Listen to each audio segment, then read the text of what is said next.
Olá, eu sou o Pastor Marcelo e neste vídeo eu falarei sobre o que é necessário para você participar da Santa Ceia da Igreja Amor Sem Fronteiras. O texto básico, clássico, lido com mais frequência em praticamente todas as igrejas durante a comemoração da Santa Ceia, se encontra em 1 Coríntios capítulo 11, versículos do 17 até o 33, onde o apóstolo Paulo repreende a igreja de Corinto quanto à maneira irreverente pela qual os membros dessa igreja participavam do ato memorial. Então leiamos o texto. Nisto, porém, que vou dizer-vos, não vos louvo, porquanto vos ajuntais não para melhor, senão para pior. Porque, antes de tudo, ouço que, quando vos ajuntais na igreja, há entre vós dissensões, e em parte o creio. E até importa que haja entre vós heresias, para que os que são sinceros se manifestem entre vós. De sorte que, quando vos ajuntais num lugar, não é para comer a ceia do Senhor. Porque comendo cada um, toma antecipadamente a sua própria ceia. E assim um tem fome e outro embriaga-se. Não tendes, porventura, casas para comer e para beber? Ou desprezais a igreja de Deus e envergonhais o que nada tem? Que vos direi? Louvar-vos-ei? Nisso não vos louvo, porque eu recebi do Senhor o que também vos ensinei, que o Senhor Jesus, na noite em que foi traído, tomou o pão, e tendo dado graças, o partiu e disse: Tomai, comei, isto é o meu corpo que é partido por vós. Fazei isto em memória de mim. Semelhantemente também, depois de cear, tomou o cálice, dizendo: Este cálice é o novo testamento no meu sangue. Fazei isto todas as vezes que beberdes em memória de mim. Porque todas as vezes que comerdes este pão e beberdes este cálice, anunciais a morte do Senhor até que venha. Portanto, qualquer que comer este pão ou beber o cálice do Senhor indignamente, será culpado do corpo e do sangue do Senhor. Examine-se, pois, o homem a si mesmo, e assim coma deste pão e beba deste cálice. Porque o que come e bebe indignamente, come e bebe para a sua própria condenação, não discernindo o corpo do Senhor. Por causa disso, há entre vós muitos fracos e doentes, e muitos que dormem. Porque, se nós nos julgássemos a nós mesmos, não seríamos julgados. Mas, quando somos julgados, somos repreendidos pelo Senhor, para não sermos condenados com o mundo. Portanto, meus irmãos, quando vos ajuntais para comer, esperai uns pelos outros. Pelo contexto que nós acabamos de ler, dá a entender que a cerimônia celebrada na igreja de Corinto era um pouco diferente, para não dizer muito, do que nós estamos acostumados atualmente. Porque nós vemos ali um banquete, onde uns chegavam antecipadamente, comiam demais e deixava apenas o resto para os demais membros que chegavam atrasados, a ponto de algumas pessoas sentirem fome.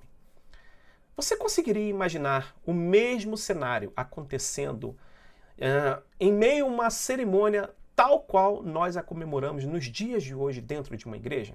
Um pedacinho de pão e um pouquinho de vinho? Não, né?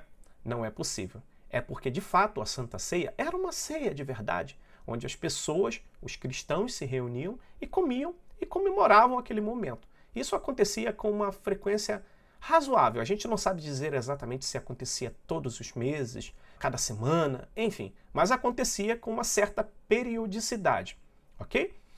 Então, era uma festa que em nada se parecia com a cerimônia que praticamos. E a gente encontra, na verdade, esse texto que nós acabamos de ler é uma reverberação daquilo que o Senhor Jesus praticou com os seus discípulos no dia de Páscoa. E nós encontramos uma referência a isso no capítulo 22 de Lucas, dos versículos 14 até o versículo 19, que diz assim: E chegada a hora, pôs-se à mesa, e com ele os 12 apóstolos. E disse-lhes: Desejei muito comer convosco esta Páscoa, antes que padeça, porque vos digo que não mais a comerei até que ela se cumpra no reino de Deus. E tomando o cálice, e havendo dado graças, disse: Tomai-o e reparti-o entre vós, porque vos digo que já não beberei do fruto da vide até que venha o reino de Deus. E aí a gente novamente encontra uma releitura do texto, onde ele diz: E tomando o pão e havendo dado graças, partiu-o e deu-lhe, dizendo: Isto é o meu corpo, que por vós é dado. Fazei isso em memória de mim. Semelhantemente, tomou o cálice depois da ceia, dizendo: Este cálice é o novo testamento, ou a nova aliança, no meu sangue que é derramado por vós. Qual é o pré-requisito para participar da ceia? Crer que Deus ressuscitou Jesus dos mortos. Crer que o Senhor Jesus é o único e suficiente Salvador e ter um coração sinceramente arrependido dos pecados. Então, basicamente, você não pode ter outros santinhos para te ajudar a se aproximar de Deus. Jesus é suficiente, ele é o seu único e suficiente Salvador.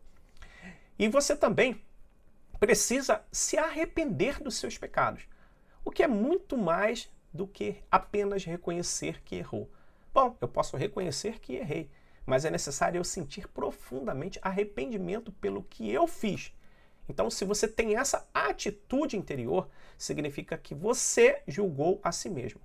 Não é que eu tenha que julgar a você ou outra pessoa tenha que julgar a você, mas você precisa julgar a si mesmo. Olhe para dentro de si, faça uma reflexão, reconheça os seus erros, se arrependa dos seus pecados e se aproxime de Deus com atitude de pesar, de realmente uma pessoa que se arrependeu por tudo que fez. E daí você será aceitável diante do Senhor.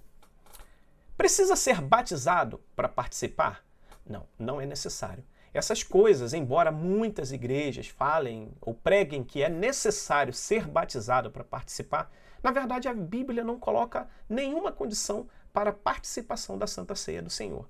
Há casos em que as pessoas foram aceitas no céu e sequer tiveram tempo de se batizar. Então, como eu posso negar a destra da comunhão, porque a Santa Ceia é a destra da comunhão, a um cidadão do céu? Se você reconhece que Deus ressuscitou Jesus dos mortos e que ele é o seu único e suficiente Salvador, que ele é o Filho de Deus, você é salvo. E se é salvo, portanto, você pode participar da Santa Ceia. Se você é suficientemente aceitável para morar no céu, como eu posso negar a você a Santa Ceia? O batismo, na verdade, é um testemunho público de que você se converteu. A gente ainda vai falar sobre isso. Mas a Santa Ceia é um testemunho diante de Deus. É você abrir o seu coração diante de Deus, ok? Crianças podem participar? Sim, porque dos tais é o reino de Deus. Como eu posso negar o cálice da comunhão a um cidadão celestial? De maneira nenhuma. Então, eu gostaria de convidar você a participar conosco da nossa Santa Ceia. Sexta-feira, no dia 29, às 19 horas, aqui nos Estados Unidos, ou às 21 horas do Brasil. Tá? Então, se você está aqui nos Estados Unidos, você pode nos acompanhar a partir das 9 horas. Se você se encontra no Brasil, você tem que nos acompanhar a partir das 21 horas, ok? Então, o que é necessário para você participar dessa Santa Ceia? Bom, você precisa ter um pedacinho de pão, não precisa ser muita coisa, um pedacinho mesmo. E você precisa de suco de uva, de preferência. Mas tem que ser suco de uva? Não. Você pode ter, suco de caju, laranja, o que tiver em mãos. A gente vai participar de um ato memorial, tá? De que o corpo do Senhor Jesus foi moído por mim e o sangue dele derramado por mim, ok? Então é isso. Se você separar o pãozinho e separar o cálice para a gente participar neste dia, vai ser uma bênção. Então aguardamos vocês, que Deus abençoe a todos, em nome de Jesus. Uma boa noite.